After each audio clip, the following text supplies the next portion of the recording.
Hello everyone, this is Lucy and today I'm going to show you how to fix the application was unable to start correctly with this code. So first you will need to go to your program files. For that, press Windows and R and type Control here. And here search for programs and features. At the left side you will see turn Windows features on or off. Click on that and check these two options, .NET Framework 3.5, .NET Framework 4.8, and click on OK. So after this you will need to go to CMD, the command prompt, and run it as administrator. Click on yes and your command prompt is opened. So here type chkdsk and press enter. So it says examining basic file system structure. So wait for all the stages to be completed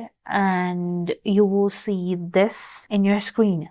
So after it's completed, it will show something like this, and now you're good to restart your computer. After restarting your computer, check the error should have been fixed. And that's it for this video. Thank you guys for watching. Like and subscribe for more videos, and I'll meet you guys in the next video.